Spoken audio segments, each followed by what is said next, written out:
так выглядит город. Здесь достаточно спокойно. Много туристов. В парке достаточно красиво. Разные здания.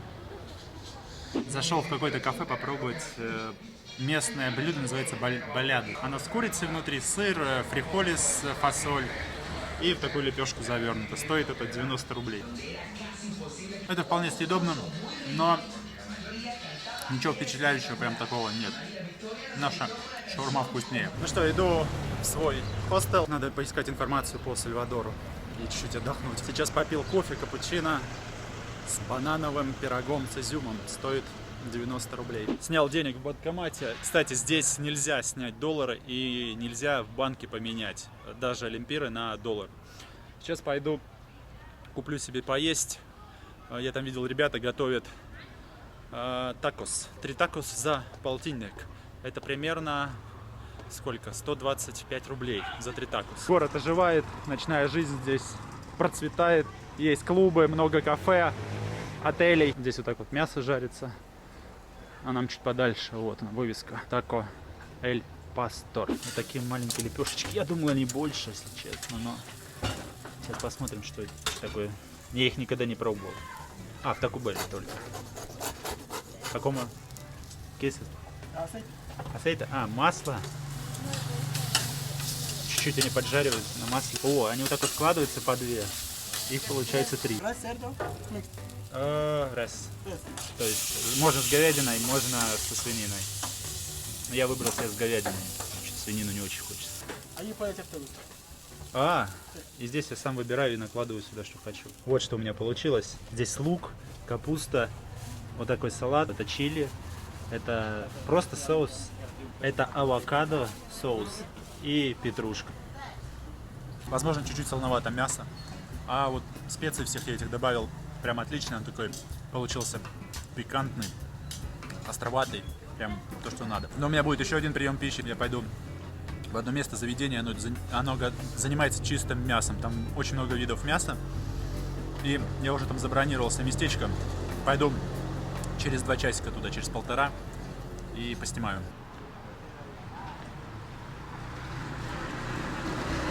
Ну что ж, сегодняшний вечер я решил закончить в ресторане, в мясном ресторане. Я это место отмечу на карте, на Google карте, тех мест, где я был.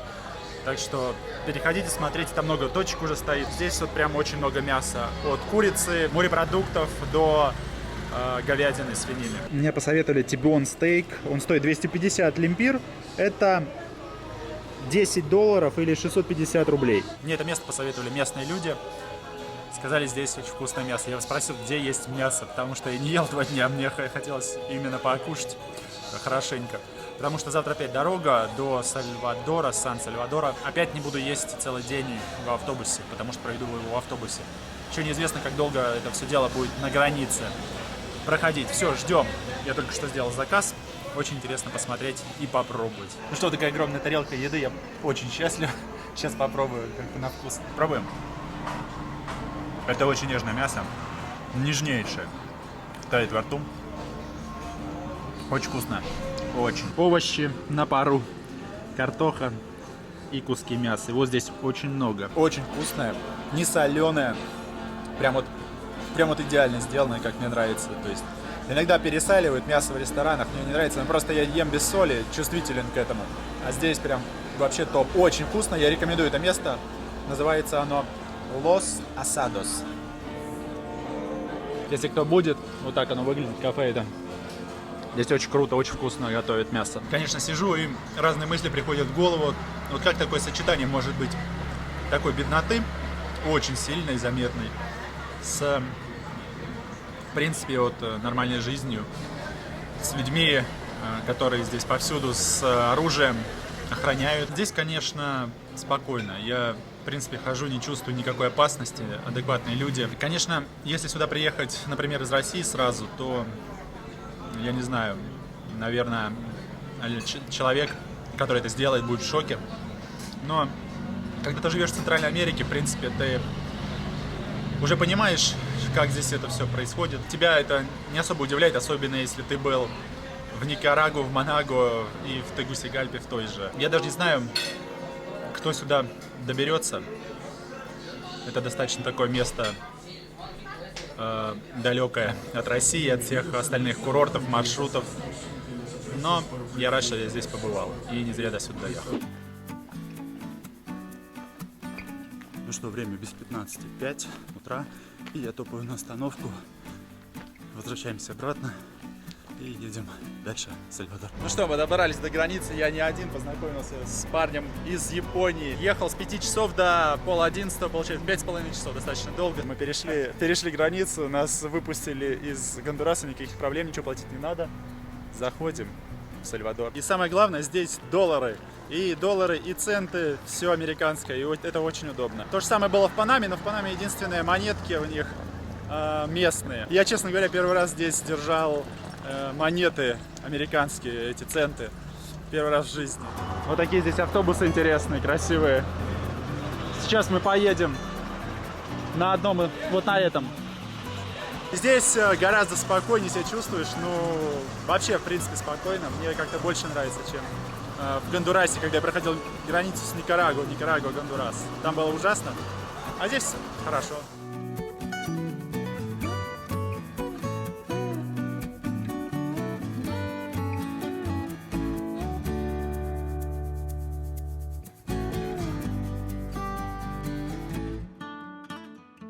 Самый центр.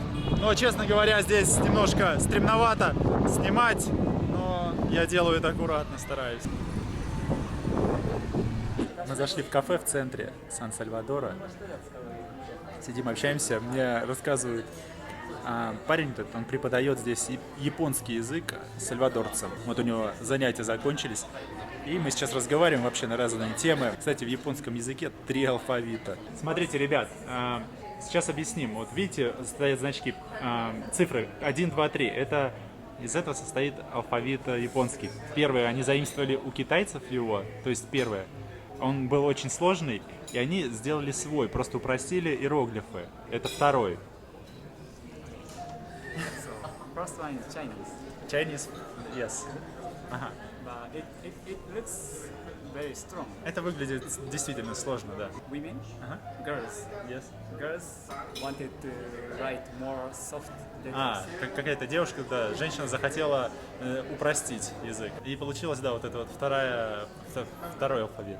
Вот он выглядит. Смотрите, он действительно, ну, проще, согласитесь, чем первый. Looks more soft. Yes. Смотрите, вроде разобрались, в чем дело. Вот эта китайская буква, они ее, видите, изменили как. То есть она вот она, у всех одинаковая. Третье, это, получается, язык, алфавит используют монахи. Они, так как они пишут очень быстро, они вообще его упростили еще больше. То есть они вообще убрали вот этот символ, оставили просто одну часть. Но изменялся язык с китайского на японский не сразу, то есть он не сразу стал таким. Был вначале вот таким, то есть по чуть-чуть, этапами разными.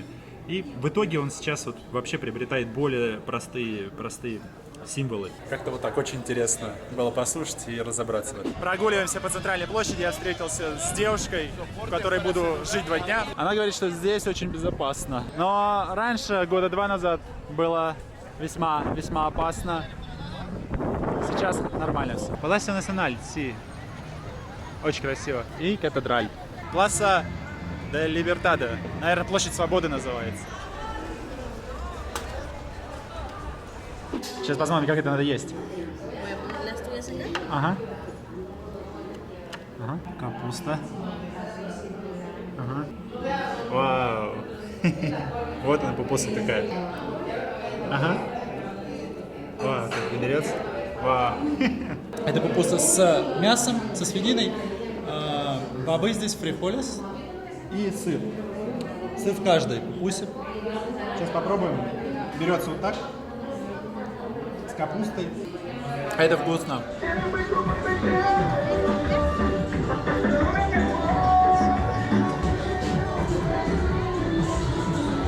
¿Cómo te llama? Ригуа. Ригуа? Sí, ригуа. Вот такая штука. Она жарится в банановом листе. Это лепешка кукурузная, она сладкая, с сыром. Пробуем. Вкусная штука, она немножко солоноватое тесто. Солоноватая она, потому что она сырная. Вкусно. Такая маисовая лепешка свежая с сыром. Ждем автобус на автобусной остановке и едем домой. Сначала в супермаркет зайдем, купим еды, потом едем домой готовить. Честно говоря, я устал сегодня. Автобусы, 12 часов практически на автобусе. Ну что, сегодняшний вечер уже заканчивается. Я в Сальвадоре, столице Сан-Сальвадор. Сейчас мы приготовили ужин совместными усилиями. У меня уже нет сил, честно говоря. Очень хочется спать. Сейчас поем и завалюсь. Курица и салат. Завтра снова целый день катаемся, смотрим достопримечательности Сальвадора. Буду, конечно же, снимать видео.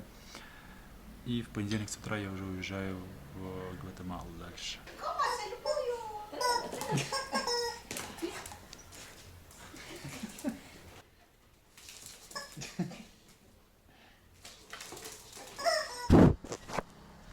Сегодня 9 февраля 2020 года, 8 утра примерно, и мы отправляемся на экскурсию. Сейчас ребята покажут мне, что здесь вообще есть интересного. Естественно, это не все, и в принципе для такой маленькой страны здесь очень много различных природных достопримечательностей. Ну что, первое место, куда мы приехали, называется Сан-Андреас. Здесь находится еще один город Майя. И сейчас я вам все покажу. Вот так это выглядело примерно. Вот с этого строения начинался город. И здесь это как пункт пропускной был, в котором была охрана. И она следила, кто проходит дальше на территорию города. Вот так выглядит главная центральная площадь. Существовала здесь тоже система тоннелей. Вот здесь располагалась площадь, торговая площадь, как рынок. Этот тоннель шел к этой площади и выходил где-то за ней. Здесь проводились на этой площади центральные различные церемонии, жертвоприношения. И вот эти строения, здания, они уже более поздние, по принципу того же Капан Руинес, были возведены над более ранними постройками. Здесь, наверное, что-то происходило серьезное. Еще пепел даже остался с тех времен. Смотрите, здесь тоже растет вот это дерево гуанакасты, которое называется огромное. Это священное дерево для майи. Через это дерево общались с божествами. И вот эта вот штука, это как семя, плод от этого дерева. Для них было как средством коммуникации через это дерево с богами. Через эту штуку. Ну что, вот и закончилась наша экскурсия. Стоило это $3 с иностранцев, с местных по $1. Не знаю, стоит ли сюда приезжать. Экскурсия проходит достаточно быстро. За час, за, не знаю, 40 минут можно все успеть посмотреть. Мы добрались до следующей локации, но для начала, наверное, пора рассказать вообще немножечко о Сальвадоре, что это такое. Сальвадор — страна в Центральной Америке. Это самая маленькая по площади страна, но при этом самая густонаселенная. 6,5 миллионов жителей в Сальвадоре, столице Сан-Сальвадор. Переводится как «Святой Спаситель». До 2001 года валютой был сальвадорский колон, но после и по настоящее время сальвадорцы используют в расчетах доллар американский. Сальвадор омывается только Тихим океаном. Это единственная страна в Центральной Америке, у которой нет выхода к Карибскому морю. До недавнего времени очень серьезная стояла проблема преступности в Сальвадоре. 104 убийства на 100 человек. Это первое место в мире по этим показателям. Можно сказать, одна из самых опасных стран мира. Но буквально пару лет назад ситуация стала меняться в лучшую сторону. Как говорят сами местные жители, стало гораздо безопаснее. В принципе, город патрулируется большим количеством военных с ружьями, с автоматами М16. По улице просто ходят люди военные, вооруженные. Этот город называется Наусалько. Это город индейцев. Это рынок воскресный. Сегодня воскресенье. Продается даже рыба, таранка. Первый раз вижу в Центральной Америке. Это что-то еще сладкое. Папайя, что ли. Смотрите, это называется суп де пата. Я не знаю, что это такое. Это чисто сальвадорское блюдо с какими-то внутренностями животных. Но пробовать я это не буду, извините. Это наливается в пакет и ест из пакета.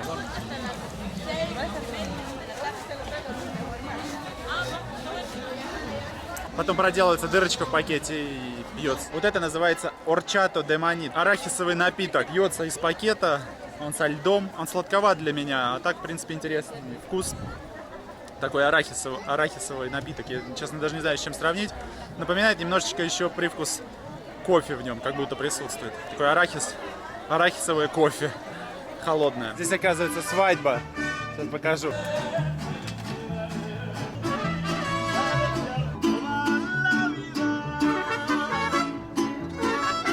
Следующая локация, куда мы приехали, водопады. Сейчас доберемся до места. Все обязательно покажу. Вода прохладная.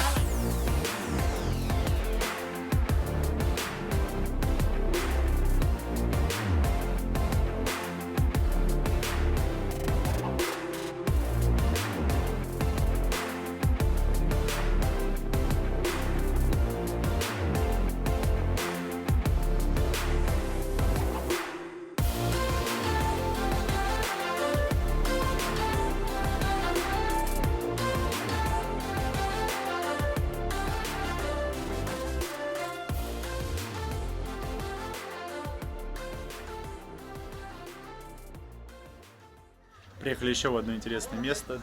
Вот так оно выглядит. Здесь много кипарисов, они очень здорово пахнут. Сейчас покажу, что здесь еще есть. Мы сюда приехали погулять, это следующий город. Здесь, в принципе, рядом расположены городки небольшие, они весьма похожи. Чем-то напомнил мне даже Купан-Руинес. Такие же вымощенные улочки, подъемы вверх-вниз. Здесь и кафе, и рестораны, и лабиринт зеленый. Интересное место здесь для фотосессий. И я первый раз вижу такие цветы, даже не знаю, что это такое. Кто знает, напишите в комментариях, сейчас покажу. Во. Вот так. Ничем не пахнет совершенно. Они только свисают. Это не искусственные, это настоящие цветы. Пока готовится наш заказ, я решил прогуляться, показать, что здесь есть. Сегодня воскресенье, все отдыхают. Гусь. И индейка, наверное. Какой интересный. Привет, гусь. Много разных кафе на этой территории. Вообще здоровское место. Это такой городок. Я его отмечу обязательно на карте. И здесь есть даже антиквариатные рынки, на которых продаются изделия вот эти старых индейцев поселений.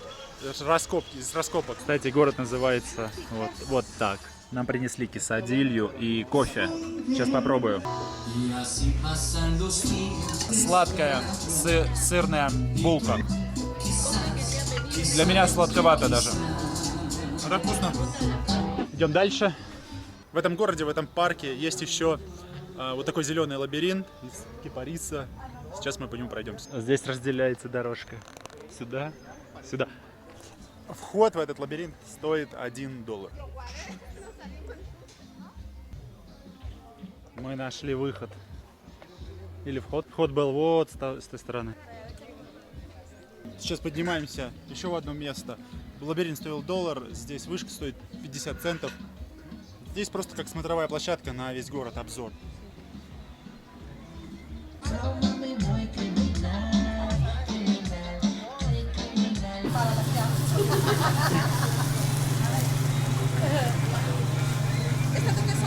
Зашли еще съесть по пупусе перед отъездом. Можно выбрать с мукой из рисового теста, а можно взять из кукурузного. Прикольно.